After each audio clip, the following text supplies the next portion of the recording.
Welcome back to the Local Church Podcast, episode 3. We are journeying along with our church plant story. And so if you haven't watched episode 1 or 2, then you might want to go back and give those a listen just so you can kind of be caught up to where we're at. But we are a church plant in Overland Park, Kansas, really still at the beginning stages of our church plant. So we're learning a lot, growing a lot, messing up, figuring things out, changing things. So there's a lot going on. So today we were going to kind of step back a little bit rather than just kind of work through part of our story. So episode 1, we talked about why we're in Overland Park church planting. Then episode 2 was kind of from when we moved to now. So the last kind of 3 months, we did a very brief overview. And so today we just kind of want to step back and say, what are some of the things we've been learning over the last 3 months? How have we been growing? What's God been showing us? What's been happening? And so we're just going to share for a little bit today. And we're coming in a little bit, let's say the phrase I used to say, a little bit hot. Coming in a little bit hot today. It's been a day. Yeah, a little bit. Just different things from kids to schedules to prepping for hosting Mother's Day and different things like that. And so we might be a little more scatterbrained, but that's real life. So that's typical. So now we're recording post children's bedtime right now. With one of our children still awake. Yeah, so yeah. She's wild card. We could see her. She could make a guest appearance. But true. Anyways, so do you want to go back to February and talk through that, or do you want to start somewhere else with some of the things? No, I'm totally willing to. Okay. But if you want a chance to talk, maybe you. I would say if you talk all about CPAC and kind of what God did, that's a win for the episode. So okay. I'm good with that. But okay. I might just chime in here and there, or I can just like grab some popcorn and sit back. That's true. No, I want you to chime in. I just love talking about what God is doing and what He's teaching me and how these. I'm sorry to say you just love talking. Oh my gosh. Yes, I guess I do. That's the definition of ticking up context. It's also like not a tick, but it's the way I process. But I do love sharing what God is doing and how the different points in our stories connect, or in my story connect. So I just get really excited. And this season has been wild. Like I just see God's fingerprints all over it. Yeah. So I feel like I could just go on and on and on. For sure. So in the last episode, I was talking about how each growth season feels like an archaeological layer that God has like uncovered, and that in this season it is like 5 all at once, just like with no signs of it stopping anytime soon. So I preface that by saying God made it very clear when we were saying yes to this, that this was going to be a gift. This season, the church plant, the home He was going to give us was a gift. And I don't think I could have told you exactly what that meant, except like a dependency on Him to provide. But very quickly, I was learning one of the things He meant by this. So in the denomination that we are planting with, they send you through like a church planter's assessment where they ask you a bunch of questions about yourself, your spouse, your experiences in life, to really get a gauge on where you're at in this trajectory of church planting. I can't remember if we have specifically said this in one of the 2 episodes or not, but I feel as if our call to church planting is a little bit backwards compared to like a lot of people. Yeah, I don't think we talked about that part. Okay. Where at least the common stories I've heard have been like God has laid something on someone's heart maybe a long time ago, or they had a passion for a place and knew that they would start a church there one day, that they started a small group of something that turned into something bigger. Whereas it was almost like I know this is what I'm going to do. I'm going to start this process, be assessed, be trained, and then go do it. God called us to do it. We said yes, we moved, and then we were going to go be assessed. If we could do it. If we could do it. But very much believing like God made it so clear that we were supposed to be here, that like, okay, like we're going to do this. He'll equip us. Yeah. But unbeknownst to myself, I think I subconsciously believed that in my obedience of saying yes, that somehow that was still me, quote unquote, deserving the opportunity to do this. Not that I thought I deserved it, but I was like, oh, but I'm saying yes. So like, let's go. Yeah. And when we went to assessment, I like don't have words. It was an incredible experience and a horrible experience. And a horrible meaning, if anyone is listening to this was there, it wasn't you. It was totally me. I didn't fully understand what I was walking into. And I think I thought it'd be more of this like, yeah, or yeah, but you need to work on a couple things. And here's why. But because God had called me to this and we had come, I was like fully expecting to pass, you know? And I didn't. And yet, if my mentor was listening to this, yeah, she'd be like, Haley, you didn't not pass. But I felt like I failed. Like I failed the test, if you will. And the test is the test, the testing, the assessments are very specific. As like, if you were the only lead pastor planting today, are you ready? And I wouldn't have told you yes to that. Like, absolutely not. I know I'm not very good at planning. I know I can't do systems very well. Like I know those things, but something about it really, really threw me off because I went in my mind thinking we were doing this kind of as a team, that we were being assessed as a team, and you are, but you aren't. You're very much being assessed on your own because it's just the way it's built. There's an awareness that we were planning together. But yes, like you said, the way the assessment is designed is you as an individual and more your spouse as a support. Like emotionally, are they on board? But not like they're in it doing it with you. Yeah. So because we're co-planting, there's an aspect of like these spaces that are filled by the other person, for sure. But that's not really brought into the assessment itself because it's built to assess you as an individual. I didn't know that. I didn't understand it. And that's usually because we came at this backwards and so fast that I was just like, yeah, you go. That's what you do. Really didn't know what I was doing or what to expect. So there was a whole bunch of questions and I sat there with the questions, like my brain hurt after 2 days of like answering questions, things I couldn't remember, like names of people, experiences, things you've started or done that I was like, I don't know. Have I ever started anything? Like, you just start to like really look at your life in a way you haven't looked at it before. And that was exhausting in one way mentally. And some things are like 10 to 15 years ago.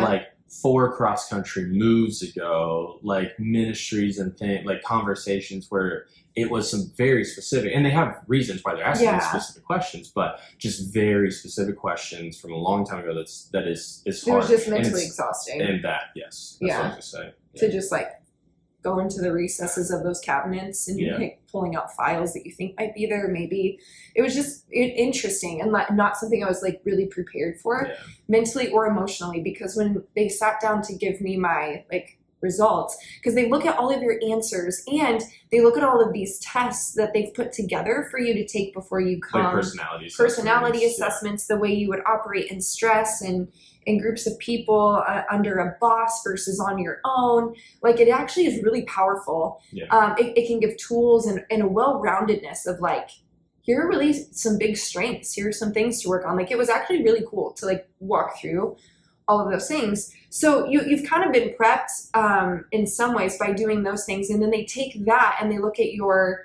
answers and they give you an answer as to whether or not you have passed.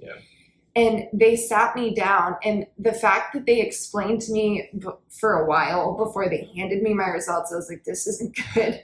So I just stared at them for a while, and then they told me I was given a no. A not yet. A not yet, which is, sorry. Yep, there we go. A not yet. And I think I was just so shocked and didn't really know what to do with it, and like trying to absorb what was happening. But they were saying, but with Shay, you'll do great. And they weren't wrong. Well, and that was the caveat, was they were like, again, this is the assessment, this is the way it's built based off of this data, this research, the answers to these questions. It's a not yet. But then they said, like, you two as a team, you'll be fine. So it's still getting like a green light in the sense from like our district, the people who brought us here, you know, to like keep going. Maybe I'm saying that to comfort anyone who wants to be a part of our church. Just kidding. No, just really, we'll be okay. It'll be fine. We know how to preach. The whole point of this, though, was God used this to show me, I think, a couple of really key things. One being I had still a certain amount of stock, if you will, in the things I had done in my experience in ministry. Like I had been a pastor for years. Our dishes are done. I had been a pastor for years in multiple different circumstances. I had cross-cultural ministry and missions. I had these passions. I have a gift of evangelism, like in personal relationship, things that I, in my head, were like, this is just going to be like a portion in a good way towards this church plant. And it is. Like, I want to acknowledge that God has given me gifts. But I think somewhere in me, I still had stock in that. Like, without me even knowing it, that even though God had said this was a gift, my life is a gift, the things around me are all from Him. By stock in it, are you talking about like the things that I've done and accomplished make me worthy to do this? Right. That okay. Yeah, sorry. Okay. That's where I was trying to Gotcha. Get to. Is like, I had seen all of these things as a like, therefore, God's giving me this opportunity because Gotcha. Yeah. I'm built for this or whatever. And it gutted me to an extent I can't even verbalize, partially because God's brought me so far in the last few months from that spot. It's hard to go back there. But it humbled me in a way I didn't know I need to be humbled. But I mean, genuinely, for 24 to 48 hours, I was questioning my existence on earth, like my purpose, where I was like, but if this is what I felt I was designed for, and somebody just told me no. Like, that's what my brain was saying. Someone just told me no to the thing I was made for. What am I doing? Do I even hear the voice of God? Am I crazy? I just need to go get a corporate job. You're better off doing this by yourself.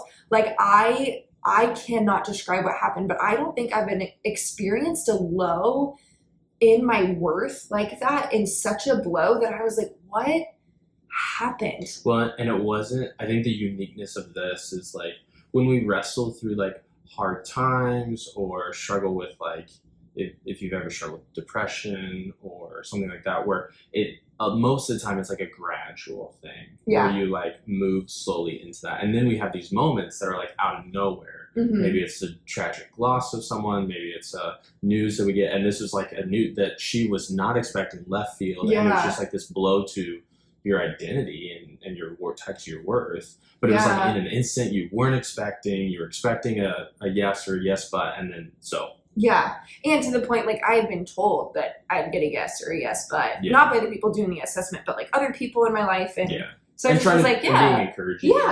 For sure. So I was just kind of like, I'm going to get it. And the people who assessed me were literally so kind, so encouraging, prayed over me, spoke such life into me, but I received it in such a personal way that it was exactly what you just said, a point at where my identity really was and my worth.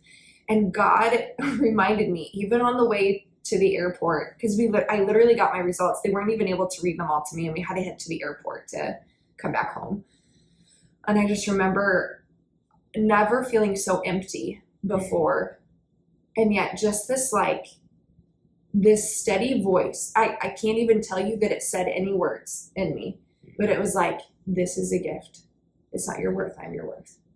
But I had to learn to believe that, where the gift God was talking about is in literally so many facets, but one of them being, it has nothing to do with you, where you've been, what you've done, what you've started, like the relationships you've had, the ones you've screwed up, the ones you've restored, none of that.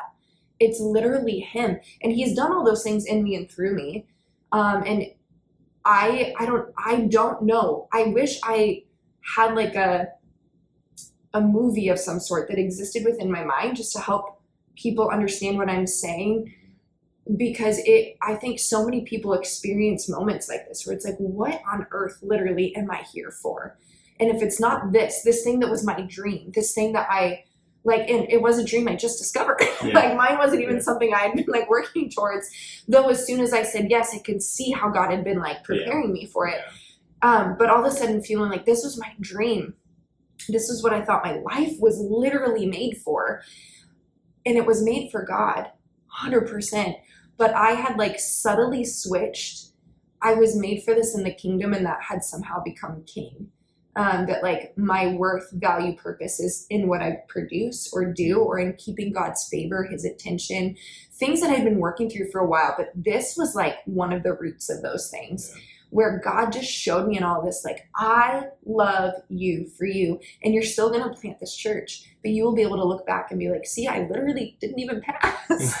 And so this church is not because I'm awesome. It's not even because I'm prepared. It is not because I'm fully equipped, though he is doing that. But like, it's because of him, and he will continue to equip me and give me the experiences I need. But I think sometimes as a believer, I've taken on this persona, not a persona, but like almost clothed myself in like, I am Jesus with skin on. Like, that is what I'm supposed to do. So I just like want to do that, but it becomes about what I've done and not my heart, in the sense of like, I just want to be like Jesus because I abide in his love and he abides in me. And that's first. And in me, he lives out his new life, and therefore I can love people and serve people and start this thing and do this thing. But in my past, it's been backwards, where like I do those things because you're supposed to. And like the love of Jesus is like, yeah, hopefully he loves me, and like that I really believe that. But this experience of like saying yes to something I never wanted to do, and then actually being told no or not yet, in a sense, and feeling like such a failure and a fraud and like an imposter, like, yeah, God saying, no, like none of that is your identity. Like, it is literally me, and all of this is a gift. And the following 2 months have just continued to, I think, further my ruts into a place of really believing that, where I've been able to like allow God to take down walls I didn't even know still existed around the perspective of myself. That ultimately, these like 5 layers, well, the CPAC that I just talked about was one of them, but just this like perspective I've been wearing over the eyes of my soul, of myself. And I've built that perspective based on my experiences in my past, or what I was taught, or the home I grew up in, the relationships I had. But really, God has been showing me I've built that perspective based on what I think other people think of me, or what other people, I think they think of me, that I think God thinks that too, or like I can't even fully describe it because I'm still learning what it is I've been viewing myself through. Like, God is very tangibly right now, like today still, taking off these filmy lenses that I've been wearing, where like I feel the freest to be me I've ever felt. I think I have so much more empathy and compassion for myself. It's highly probable that I have ADHD, and hopefully working towards a diagnosis where I can get some help. And just very recently discovering that, and how that has actually led me to some mercy and compassion for myself that I didn't know I needed. Because a part of this whole process, with all of those tests I had to take, and having my mentor walk me through what some of those results meant, partially because I got a not yet, they were like, hey, this person can walk you through these things. And I had met her before, and then I was like, actually, the conversation was amazing. And I was like, would you pray about mentoring me? So we've continued to have really cool conversations around this piece of identity, and what does that really mean, and what do we believe about ourselves, and how like the way you take these tests, I'm not technological, so I don't understand how this works, but it can tell you based on what answers you answer, when and how, and what you change your personality, like the way you think about yourself. And at the very end of everything, she just goes, sweetie, are you really hard on yourself? And I kind of laughed, and I was like, well, yeah. Almost like, isn't everybody? Yeah, it just feels normal. But the way she said it caught me off guard, almost like, no, you have a really low view of yourself, to the point she didn't know what it meant when my result popped up. Like, she had to go look at what it meant. And that I have a very low view of myself. And I have had so many people in my life be like, Haley, have grace with yourself. Like, okay, I'd love to do that. Like, I'm trying. But something about this season, God is actually teaching me to have that. And I'm honestly learning to have it by accepting my limits and saying that, like, I am a very limited person. My capacity is way smaller than I thought. My ability to be present with people really is affected by the stimulus around me, and what I can and I can't engage with is affected by how my sleep is. And I have a horrible sleep pattern. And not because I'm not trying to get good sleep. I'm like learning so much right now about the way that I think, the way that my brain works, and the way I operate, and trying to make some tangible steps. But you take that, like learning that I probably have ADHD. Here's what it has meant in my life. I am a part of doing this church plant and feel like I'm not doing very much tangibly for it right now. I have a gift in relationship, and those take a long time. But I do feel like that's one of the things God has given me the ability to do is make friends and get to know people and know their stories. And that is so pertinent to what we're doing, but it's not as tangible as checking off some boxes of getting physical things done. So I can experience shame over like not doing enough, or shame over feeling so tired when everything around us is new. Like every person we meet, every street we drive on, every activity we go to is the first one of that kind. So I'm exhausted in a different way anyway. But I think God is using that to literally just break down all these things that like, I have nothing left. I cannot do any of this. Like I can't even live my normal life on my own. And I'm receiving that as a gift in a different way. Like I can't, but God can. And I'm actually leaning into that in a way that is like powerful and totally dependent, that I just like, I'm honestly craving, and I hope never goes away. At the same time, I'm like, oh my gosh, it goes away. But not really. Like that dependency is driving me to a place of just, honestly, just recognizing how egocentric and prideful I've lived my life.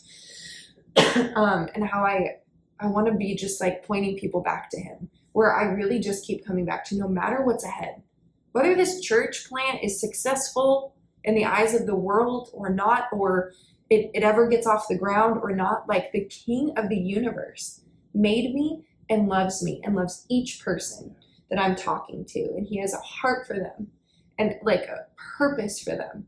And like, if I'm here to like raise 2 kids that love the Lord and to walk with you and to meet my neighbors and to let them know that they are loved by the King, and that like, that's it. Like there's something about that is so sweet that before I would have been like, oh, but that's not enough. But yes, it is. Like this moment, like this is enough. I don't know. I'm just getting like this foundational layer rebuilt that was not in the quote right place. Like my foundation was not in the right place. My house was not built on the rock. Like I wanted it to be. And as I've been asking God to like till up the fallow soil of my heart and right my eyes, like he's doing that. Well, and I would say that part of it might not be that it wasn't on the rock. It just was on, your foundation was built on him as much as you knew that's necessary. A good point. Yes. Right? Like where, like I've seen you live your life day in and day out, and you have strived for that, and not in like a striving, like you're doing all the work, but like that's been your aim, is to really make your life built on him as the foundation. But there are things that I think as he digs in us, right, as like you use the archaeological layers example, like as he goes down in those layers and he's teaching us about the things within ourselves that we need to grow in, we need to learn, like I feel like that's actually deepening our foundation. Yes, right, where that's it's a like really good point. now my foundation is on him to the extent of which I know it, and as he teaches me, as he unveils things, as he digs deeper in the depths of my soul, like then my foundation can be more deeply rooted. And I don't say that as an excuse to be like, oh no, you're doing fine. But I'm saying like, I think that there's a reality to that to the extent of which and I think that it was only because it was there when he unveiled some of those things, even when he was revealing some of those things, that you felt it shift because you were on the bedrock, right? Where it wasn't like you're up here and stuff's happening below the surface and you're not paying any attention to it because you're just going about your life unaware and not leaning in. But you were leaning in, you were pressing, you were asking questions. So I think that that's an aspect of it too, of some of the growth that you've experienced has actually been because of where your foundation has been.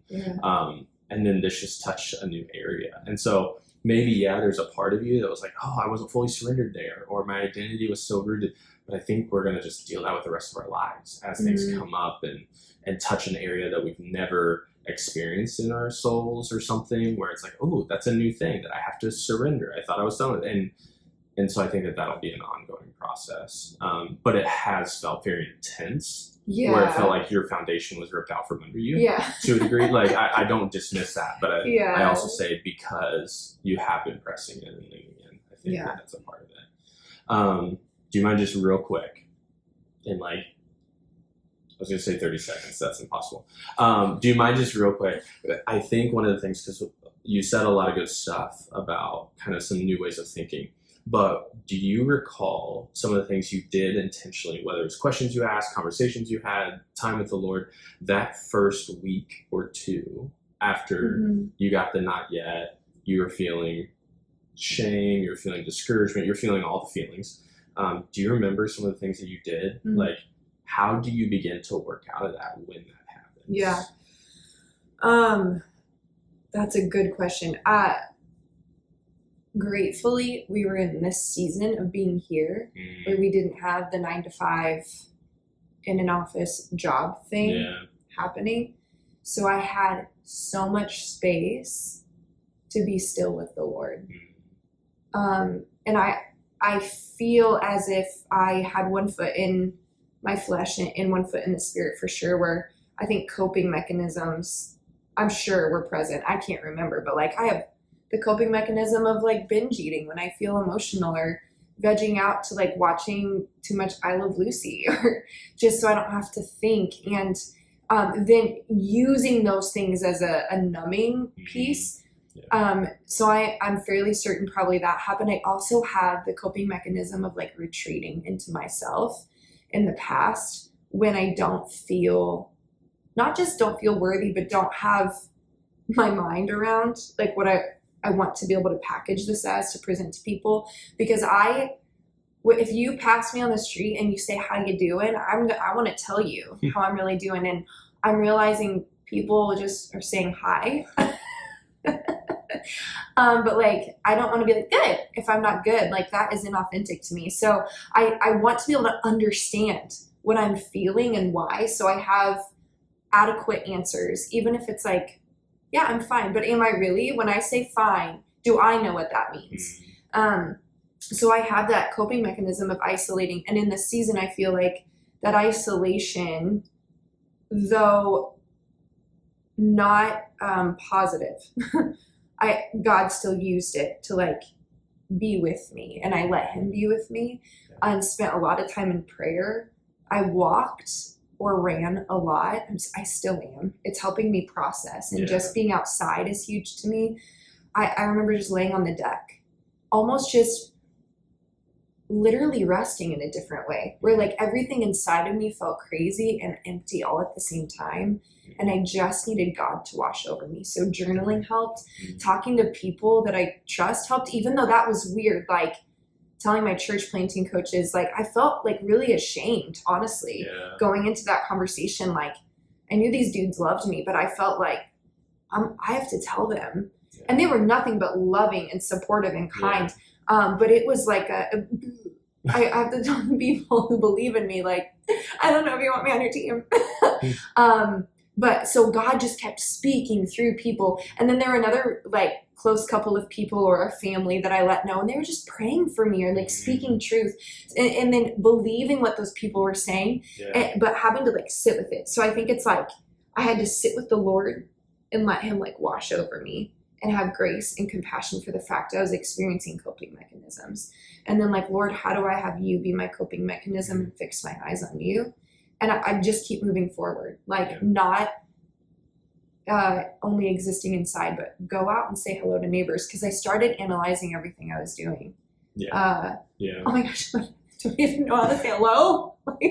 No, just go. I think in some ways, as weird as it sounds, it stripped me down so much that I was like, I have nothing but to be me. So hey, like I don't have a church planning face. I don't have a pastor face. Like I'm just me. And I think that actually really helped because that was a part of that bedrock that needed to happen, is like taking labels off myself I didn't know I was wearing. And just walking out of the house being like, this is where I'm at today. Did that answer your question? Yeah, Okay. I really think it did. And I think it's helpful to be aware, and in different seasons, or for most people's lives, we don't have the space to just sit with Jesus multiple hours on Him. But I think it is helpful to say, oh, if I have that, I need to carve out some time. Like, I need to say no to a lot of good things, maybe some things that have been a part of my rhythm, in order to sit with Jesus and let His truth just really infuse my life and let His love wash over me, and just be embraced. Like, I go to and I know we go to it so often, but the prodigal son, or the loving father, and how He just embraces this son. And I imagine just weeping over him in joy and excitement that there's this embrace that we can experience when we just sit in the presence of the Lord. And it's always there, but we're so busy that we don't usually let Him embrace us, or we don't sit in that embrace. It's kind of like, hey, what's up? Okay, thanks, Jesus. But just like letting Him hug you for longer than a second, and what that does to our soul and our emotional state is just so powerful. So I think that's good. And I think it's good to even hear, I say good, maybe it's not a good thing, but or it doesn't feel good, but is that we'll continually be kind of eroded and learning how to continually dig deeper into the foundation of our soul and placing ourselves on Him as our foundation. That I think that it'll be this journey that we're all in. So just keep leaning in, keep pressing into what He has. Thanks for sharing. Yeah, thanks for asking. Yeah. So there are some other things that we've learned in the last few months too, but that'll be for another time. So. Okay. Well, let me pray for us to wrap this up. So, Heavenly Father, You are truly so good, even in the heartache, the pain, the difficulties, the struggles. I know in my life, Lord, I can look back and say that You're good. And it's so hard to say that in seasons of strife. And so, Lord, I just pray over anyone who is struggling right now that they will be able to sense Your love, to know Your presence, to truly encounter You. And Lord, not in a way that's like, oh, we want to have these emotional moments that skip over hardship. No. But to recognize that You are encountering us in the hardship.